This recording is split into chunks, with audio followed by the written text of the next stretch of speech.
guys ready to keep the show rolling? Well, he's another hometown guy. Put your hands together for Ian Alexander, everyone!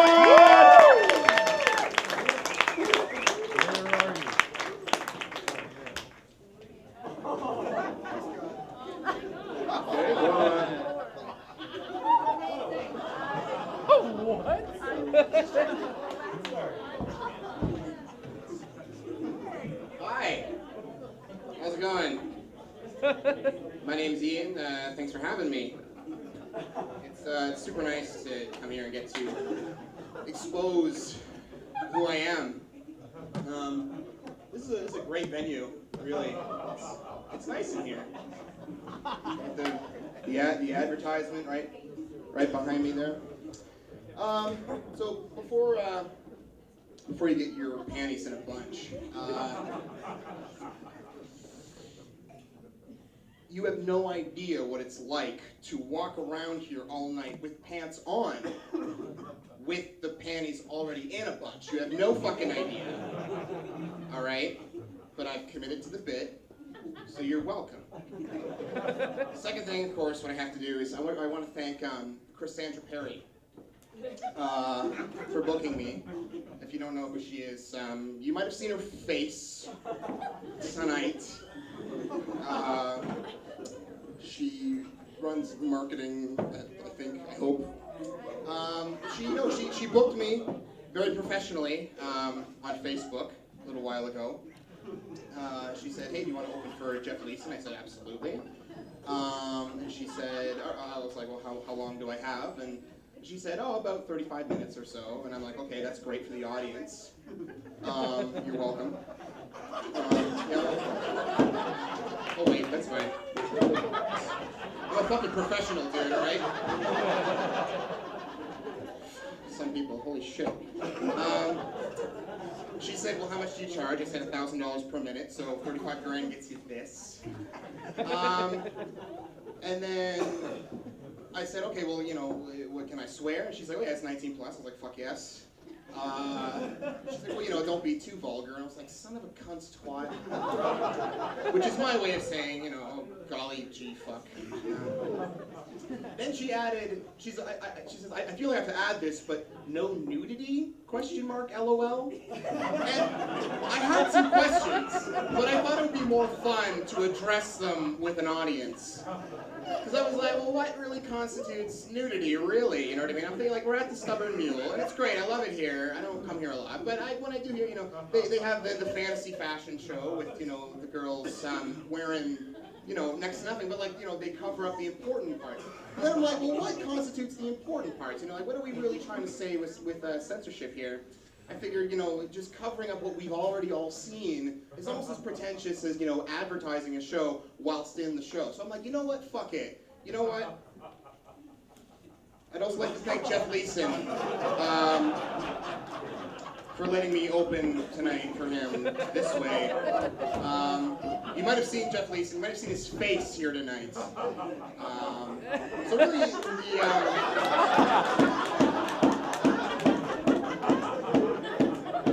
I just met Jeff tonight. I just met him tonight. He's either really unhappy with me or really very happy with me. So the moral of the story is don't bite the hand that feeds you. Or don't feed the face that... The funniest part of this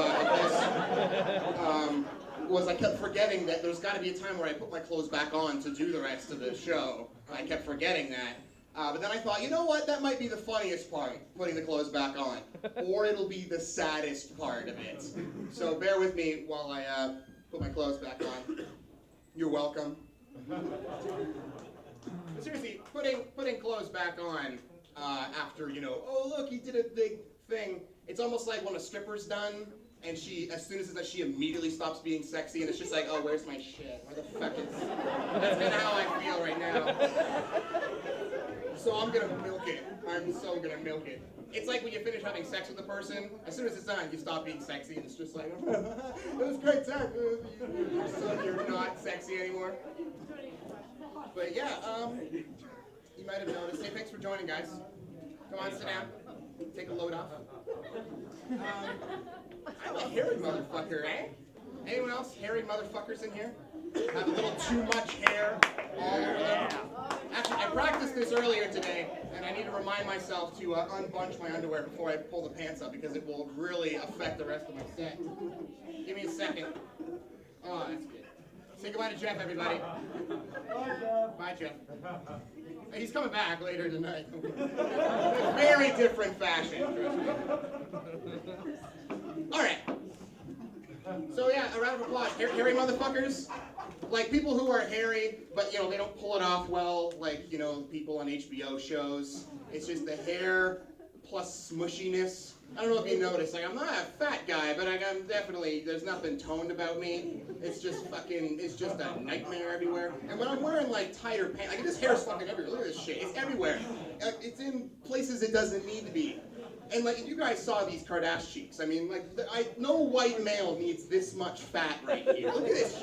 I have a handful of it. I have a whole. I'm the opposite of Andrew. What he's saying tonight. He's got nothing. I have everything he doesn't have. Just a fucking like. There are children starving in Africa, and I have too much fat back here. It's fucking, and there's just hair. Like, if I'm wearing tighter pants, my only means of transportation is biking around everywhere. So I got this ass on the bike seat, and I'm just, you know, going about my day, and like, that hair is just going over parts that don't need to be covered, you know what I mean? Like, it's like putting a cat in a bag, and the hair just goes fucking everywhere, and then when you take it out, they have to do the animal thing, like, when they reveal their eyes. I have that going everywhere. So the shirt is just doing this, the pants are just doing this, and I'm just like, dreading everything. I'm just Rastafarianism everywhere but up here. It's like waking up with bedhead, and sometimes when bedhead's so bad it hurts. I got that fucking all over the place. And especially, this is the worst of all of it.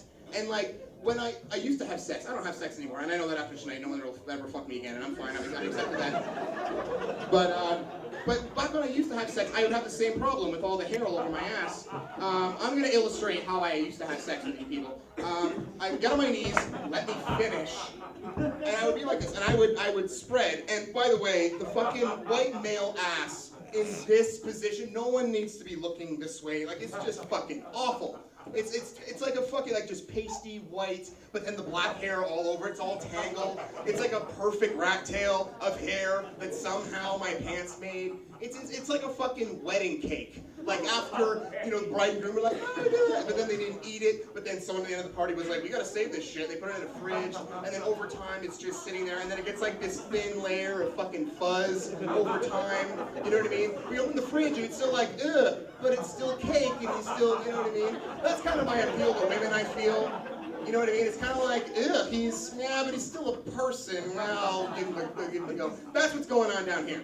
So, basically, how I usually have sex with someone when they have sex, and that's gone. But she'll be on her back with her hips up, sort of thing. So I'm facing her, and we'll be doing that because, you know, I figured that, you know, with that angle, it's doing something for her. I have no idea. Every guy seems to think that he knows what he's doing, but he has no fucking idea. And like every other guy, all his friends tell him, he's like, oh yeah, you get her in this position, and the angular whatever does. It's like, oh yeah, thank you, Dr. Kyle, MD. I totally believe you. I could be having sex with her, and a fucking doctor could walk in with, like a certified doctor could walk in and go, oh yeah, the inside of the vagina is just made of baby seal guts. I'd be like, I totally believe that, totally, 100%. If I wasn't desperate for pussy, I'd be totally disgusted, but I'm not, so thank you, doctor. So anyway, so I'm in this position, and also, when you go into sex, this really hurts, so I'm gonna hopefully wrap this up very soon.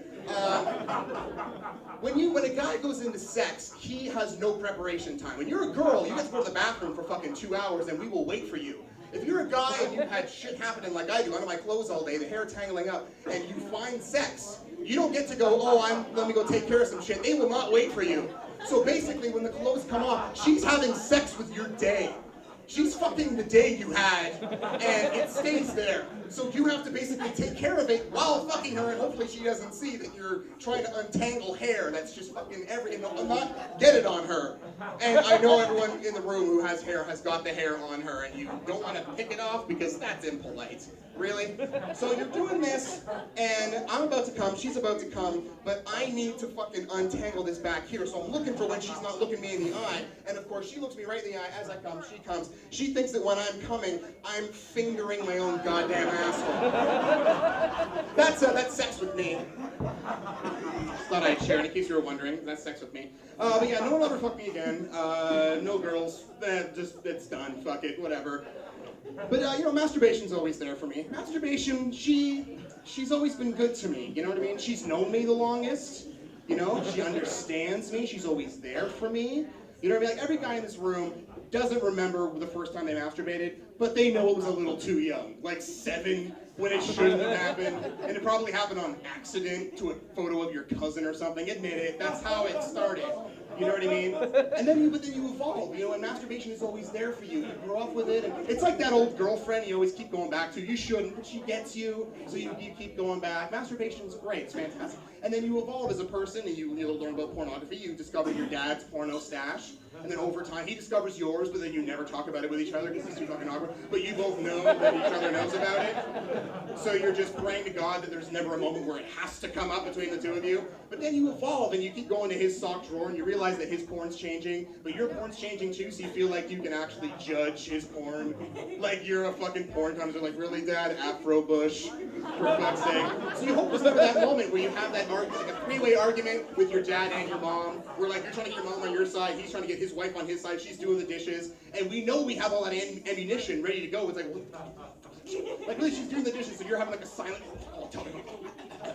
Oh yeah, Mom, no, you missed a spot in the kitchen table. That's never a situation you want to get caught in with your dad by your mom. It's never a thing. We did, right? There was a moment where we probably did that. Both my parents were here. I want that back. You want what back? Afro Bush porn, of course, totally, yeah. I have it in my pants where I keep all my other shit taped to my fucking ball sack.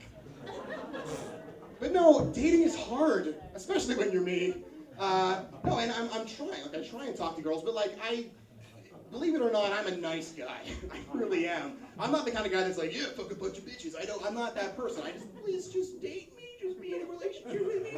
And the thing is, like, there's so many fucking douchebags out there, and they're all in this room, who just, they fuck it up for the 1 in a million nice guys like me. And by the way, there are a million fucking nice guys like me who are just like, but the thing is, since these douchebags are so awful, they just fucking discard these chicks, I feel like it's toughened all the chicks up. So now nice guys can't get in there because these nice chicks, these fucking hard-ass chicks are like, fuck you. So you approach them like we're at a bar or wherever, probably here, and you go up to them, and I have nothing to say to them. That's not, nah, date me, nah, date me, I'm harmless, but it comes across as threatening. It comes across just as threatening as the fucking douchebag that approaches her. So really she's like, eh, but then she goes with the fucking douchebag. But now when the guy's like, yeah, fuck it, let's go. With me, I'm like, but it's harmless. Like really, down the core, it is harmless, but it looks like sex. And I'm like, I really don't care about sex. I just want to be in a nice thing, you know what I mean? If I could drill titanium underpants onto my own crotch, if I thought it would help my odds, I would fucking do it. Just cuddle me. Just cuddle me. Dum dum. Just cuddle me. Where are you going? But no, it's not economically advised to date. We fucked it up, all of us. This generation of people, we fucked it up. We don't know how to do anything properly anymore. We don't. If you look around, like, you never notice that some of your friends just date the same person? Like different people, but just the same person is just fucking cycling through all the time. Like fucking blonde hair, blue-eyed guys dating blonde hair, blue-eyed girl. And then she's gone, but then there's a facsimile of her next. And you're just like, you realize this isn't gonna fucking work out again. It's like he keeps going back to the girlfriend cloning place, and he's like, yeah, this one didn't work. Give me the exact same thing again, please, and I'll see if it works. We just don't try and go back and fix anything. We're awful, because we have an overstimulation all the time. We have so much shit. We have so much shit available to us. We don't know how to do any of it, but we bring all of it in. Fucking girlfriends, jobs, we're like, oh, I guess I can't be a waiter. Maybe I'll be a waiter over here. We continue to fuck it up. I'm saying this from experience. I keep doing this. I date the same girls over and over and over again. But it's because we have everything. I'll download the discography of this band I don't even know and listen to it. All these all have it. You know, we just keep fucking everything up.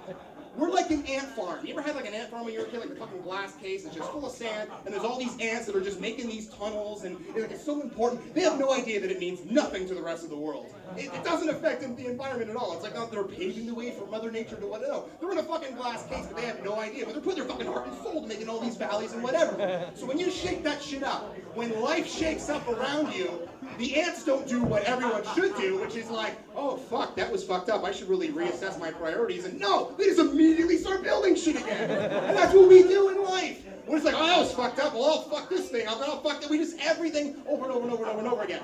Life, here's a better metaphor, because it seems like no one in here knows what a fucking ant farm is. A better metaphor for how we keep fucking up life over and over and over again. We have so much available to us. Life is like Netflix, all right?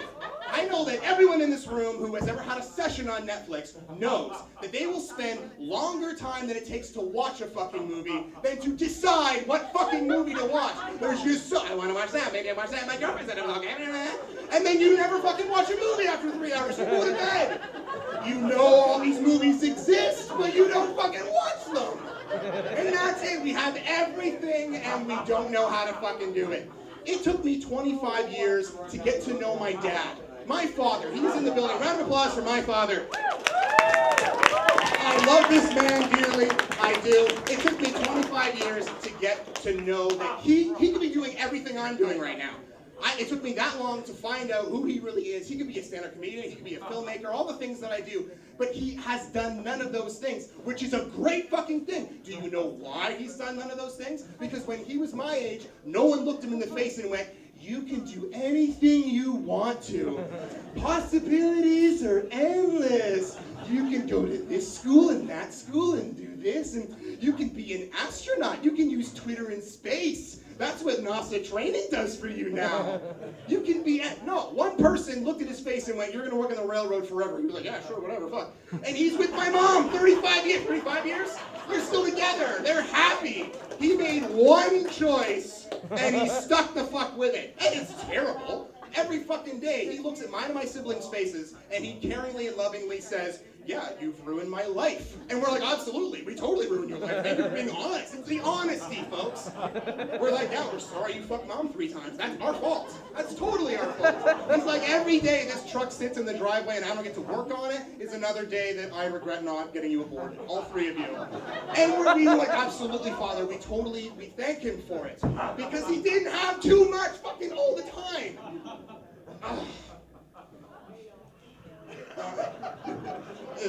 Will anyone date me? Anyone in the audience? Do they date? See? This is how I fuck it up. Does anyone date me? Really, every guy, I have what every guy has, which is this triforce of drive. When trying to talk to a girl at a bar or wherever, we all have the same 3, it's like a formulaic threesome that makes a buddy comedy work. It's like the 3 Stooges of slaying pussy, okay? We all got the brainiac, you know what I mean? They got the ideas man who comes up with all the ideas. We got the sensitive one, you know what I mean? When put those 2 together, like he understands her. And then we got the confident fucking party rock star that, you know, gets things going, keeps things moving. See, I have all 3 of those. They all work, but I feel like my brain contribution to it has fucking Asperger's or something. You know what I mean? Like, I'll go into a situation, I'll see a girl and be like, all right, I'm gonna metaphorically come down on that ass hard, while respecting her as a woman, and listening to her and letting her know who we are. All right, so far so good. Then my brainiac guy is like, yeah, and then we'll listen to her talk, and then we will hear her say things that all of your ex-girlfriends once said, and you'll realize it'll never work out, and you'll make her feel bad for liking the show Grey's Anatomy. What the fuck, brain? That was going fantastically. I would expect this shit from cock, but not you. What the fuck was that? Oh, I'm sorry. I thought we'd have a much better time if we all went home and watched Netflix till 5 a.m. Oh, fucking good thinking, brain. You fucking dick. That's me. I can't fucking turn my brain off and just have these 2 blood pumpers just do that. No, this has to be a part of it. For fuck's sake. And really, like, I complain about being single, but who the fuck really wants to date me? Come on. Come on! Come on! I complain about it, but really, I do so much self-analysis. I'm like, I'm a fucking mess. I shouldn't be mad at this person. I have nothing to offer. I'm a comedian in Sarnia, Ontario. I'm a comedian here. What the fuck am I thinking? What the fuck am I thinking? I had nothing to offer. When I was younger, I started dating when I was 15 years old. I had a very short list of demands that had to be met to get a girlfriend. I had to be vaguely a good kisser. That was it. Fucking 1 point on the list. Vaguely. Now, I'm 25 years old. I have to have a job. Nope. I have to have a car. Nope.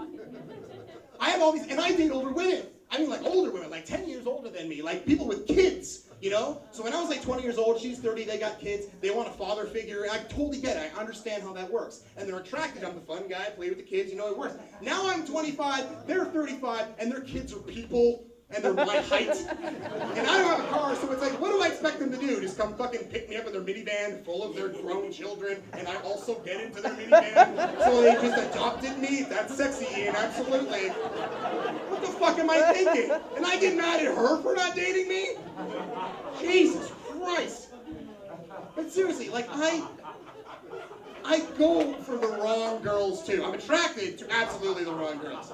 I'm attracted to the girls who are passionate, who are environmentally conscious, who are politically aware, who want to change the world. I love that, because I think that maybe they'll put some of that passion toward a relationship with me. Stupidly, I think that. And I love it. I'm like, you do it. But really, you're not going to change the fucking world. You're not going to change the world. It's not going to happen. What are you thinking? You're not going to change the world. And then I get mad at her for not dating me. I'm going to crush your dreams and hope that you love me, because I'm telling you, you're a fucking idiot for wanting to change the world. You are not, let me level with you guys here. You are not going to change the world by planting a garden in Sarnia, fucking Ontario. We live in a place that not only has the nickname, but the fucking certified name, Chemical Valley. We live in a valley of chemicals, and you think you're one tomato, we bring the industry company to its knees. No! The fuck is the matter with you? Here's the world, and here's this little asshole crater, that's Sarnia with green goop coming out of it. We live in Chemical Valley, and people think that they're gonna make a fucking difference. It blows my fucking, I mean, good for them to, like, you know, have that drive and to want to do that and have that denial. I totally wish I could be an idiot like that. I'm so envious of that, and it doesn't work out. But really, there are a lot of people in this town who are trying to do good things. But I feel like it's all going in different random directions. Everyone's doing great, separate things, but no one's really coming together to do shit.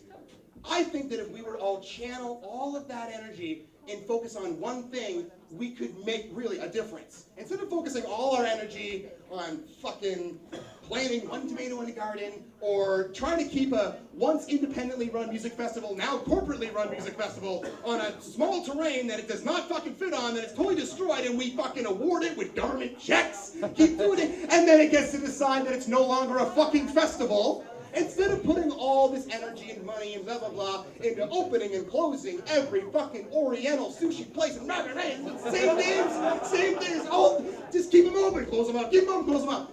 Instead of having all of these organized events for teen suicide, ooh, and we get all these young teenage girls wearing nothing, they're all wearing the same color in front of City Hall going, yay, teen suicide, I've seen this shit.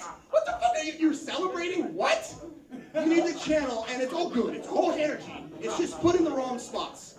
I think we channel, harness all of that into one thing. And that one thing is legally getting the name of the city changed to Narnia. That's it. The one thing. Let me explain. Why should we get it changed to Narnia, Ontario? Well, I'll tell you why.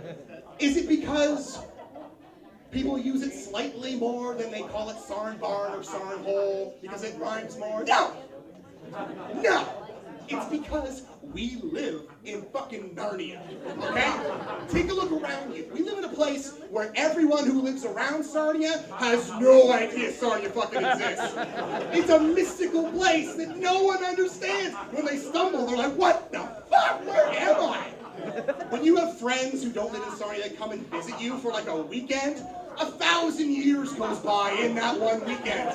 They change as a person. They're like, what? So much random shit. You have to try and explain. I'm sorry, it's just Sarnia. It's just the way things work here. I'm sorry. So much random shit happens. They have to go into battle. They almost die. All of their friends die.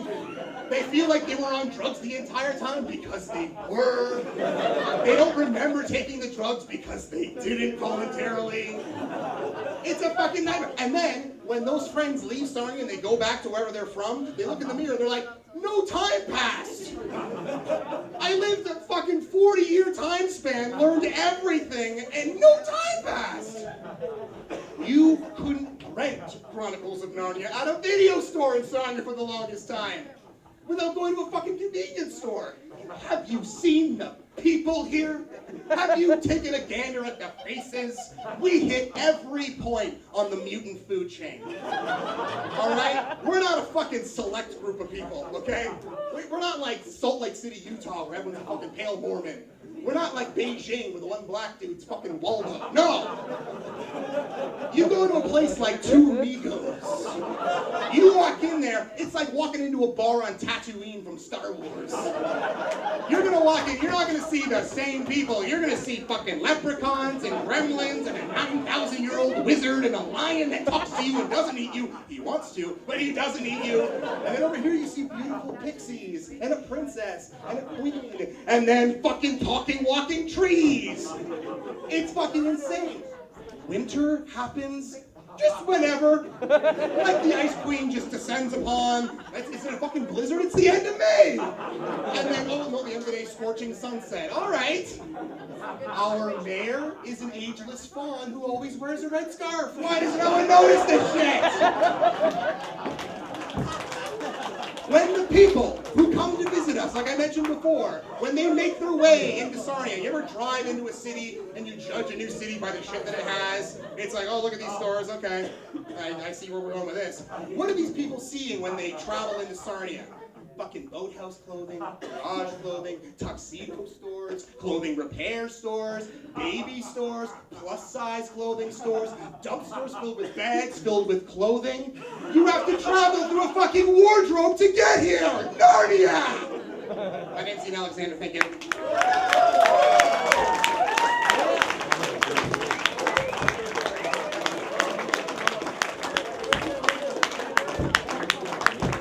Ian Alexander, everybody, let's hear it for him.